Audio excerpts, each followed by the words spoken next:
Shalom sahabat-sahabat firman kehidupan yang terberkati dimanapun Anda berada. Saya percaya Tuhan memiliki rencana yang indah untuk kita semua sehingga Ia menempatkan kita pada tempat yang tepat dan dikelilingi dengan atmosfer yang tepat untuk pertumbuhan iman kita. Sahabatku, sebentar lagi kita akan segera memulai saat teduh dan mendengarkan renungan firman Tuhan. Tetapi terlebih dulu, mari kita sama-sama berdoa untuk mempersiapkan hati kita. Bapa yang kami sembah dan muliakan di dalam satu nama Tuhan Yesus Kristus, hari ini kami bersuka cita karena bisa berkumpul bersama dengan saudara-saudara seiman kami dan mendengarkan pengajaran firman-Mu di channel ini. Ajarilah kami untuk bertumbuh dewasa di dalam pengenalan akan Engkau, dan dipenuhi dengan hikmat pengertian akan jalan-jalan-Mu. Perlengkapilah kami dengan karunia-karunia roh, sehingga hidup kami bisa menjadi berkat bagi sesama kami. Terima kasih ya Bapa, di dalam nama Tuhan Yesus Kristus, kami berdoa dan mengucap syukur. Amin. Sahabat firman kehidupan yang dikasihi Allah, penglihatan adalah salah satu dari panca indera kita yang sangat penting. Kehilangan penglihatan akan menimbulkan banyak kesulitan di dalam hidup kita. Akan tetapi, yang lebih berbahaya daripada kehilangan penglihatan adalah kita bisa melihat, tetapi apa yang kita lihat adalah hal-hal yang salah. Mengapa demikian? Apa yang kita lihat akan masuk ke dalam pikiran kita dan pasti mempengaruhi cara pikir kita. Jikalau kita melihat hal-hal yang baik, maka yang dimasukkan ke dalam pikiran kita adalah hal-hal yang baik. Begitu juga sebaliknya.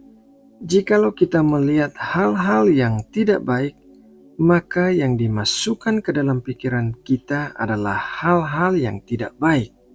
Dan segala sesuatu yang dimasukkan ke dalam pikiran kita akan menghasilkan perilaku atau perkataan yang sesuai dengan apa yang dimasukkan sebelumnya. Firman Tuhan berkata demikian dalam Matius 12 ayat 35. Orang yang baik mengeluarkan hal-hal yang baik dari perbendaharaannya yang baik, dan orang yang jahat mengeluarkan hal-hal yang jahat dari perbendaharaannya yang jahat. Orang yang berkata-kata atau berperilaku aneh biasanya merupakan hasil dari melihat hal-hal yang aneh dan menyimpannya di dalam pikirannya. Itulah sebabnya sangat penting bagi kita untuk menjaga mata kita terhadap hal-hal yang sering kita lihat. Apabila kita sering melihat berita-berita yang negatif mengenai peperangan, tingkat kejahatan yang tinggi, dan lain sebagainya, maka pikiran kita akan menjadi selalu cemas dan khawatir. Tetapi sebaliknya, apabila kita sering membaca firman Tuhan, maka pikiran kita akan tetap tenang meskipun banyak kegoncangan terjadi di sekeliling kita. Apa yang dilihat oleh mata kita memiliki pengaruh yang erat dengan pikiran kita. Mari kita membaca sebuah kisah yang terjadi di awal pertobatan Paulus. Kisah Para Rasul 9 ayat 10-18. Di Damsyik ada seorang murid Tuhan bernama Ananias. Firman Tuhan kepadanya dalam suatu penglihatan. Ananias, jawabnya, "Ini aku Tuhan." Firman Tuhan, "Mari, pergilah ke jalan yang bernama Jalan Lurus, dan carilah di rumah Yudas seorang dari Tarsus yang bernama Saulus. Ia sekarang berdoa, dan dalam suatu penglihatan ia melihat bahwa seorang yang bernama Ananias masuk ke dalam dan menumpangkan tangannya ke atasnya supaya ia dapat melihat lagi." Jawab Ananias, "Tuhan, dari banyak orang telah kudengar tentang orang itu, betapa banyaknya kejahatan yang dilakukannya terhadap orang-orang kudus-Mu di Yerusalem.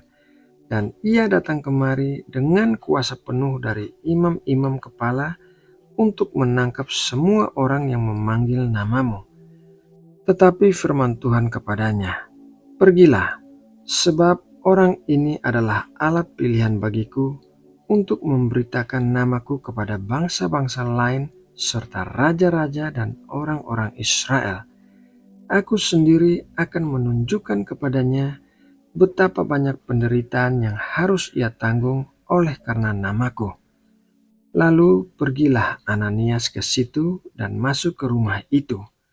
Ia menumpangkan tangannya ke atas Saulus, katanya, "Saulus, saudaraku, Tuhan Yesus yang telah menampakkan diri kepadamu di jalan yang engkau lalui telah menyuruh aku kepadamu supaya engkau dapat melihat lagi dan penuh dengan Roh Kudus."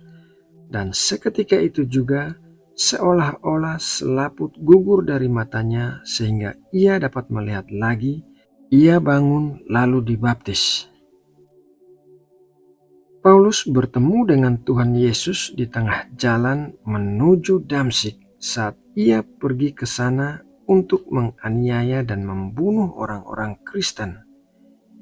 Dalam peristiwa itu, Paulus mengalami kebutaan pada kedua matanya dan Tuhan mengutus Ananias untuk pergi kepada Paulus. Ananias melihat Paulus sebagai musuh orang Kristen yang telah melakukan banyak kejahatan. Tetapi Tuhan mengatakan bahwa Paulus adalah alat yang dipilih Tuhan untuk memberitakan nama Tuhan kepada bangsa-bangsa lain, raja-raja, dan orang-orang Israel. Apabila Ananias masih melihat Paulus sebagai musuh orang Kristen, maka pikirannya akan menolak untuk pergi dan menolong Paulus. Akan tetapi firman Tuhan telah mengubahkan cara pandang Ananias sehingga ia melihat sebagaimana Tuhan melihat, yaitu melihat seorang yang akan dipakai oleh Tuhan secara luar biasa. Jadi Ananias mentaati perintah Tuhan dan pergi kepada Paulus. Cara kita melihat seseorang akan mempengaruhi pikiran kita untuk bertindak terhadap orang itu. Sahabat firman kehidupan yang dikasihi Allah, melalui renungan firman Tuhan hari ini, marilah kita lebih berhati-hati terhadap apa yang kita lihat dengan mata kita, baik mata jasmani maupun mata rohani. Janganlah kita melihat hal-hal yang salah sehingga mempengaruhi pikiran dan tindakan kita menjadi salah juga. Marilah kita lebih berfokus untuk melihat hal-hal yang baik, termasuk hal baik yang ada dalam diri seseorang. Nah sahabatku, demikianlah renungan firman Tuhan hari ini. Kiranya Tuhan menguatkan kita semua dengan damai sejahteranya yang senantiasa menuntun langkah kita. Mari kita berdoa.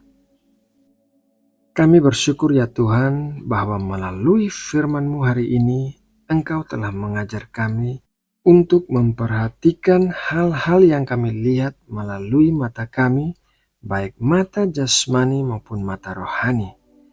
Berikanlah kami hikmat ya Tuhan, agar kami hanya melihat hal-hal yang baik dalam setiap situasi dan melihat betapa Engkau memakai setiap situasi untuk mendatangkan kebaikan bagi kami. Ajarilah kami untuk melihat yang terbaik dalam diri orang lain, sehingga kami tidak menghakimi orang lain secara negatif. Terima kasih ya Tuhan atas kasih dan kebaikan-Mu yang melimpah bagi kami. Di dalam nama Tuhan Yesus Kristus, kami berdoa dan mengucap syukur. Amin.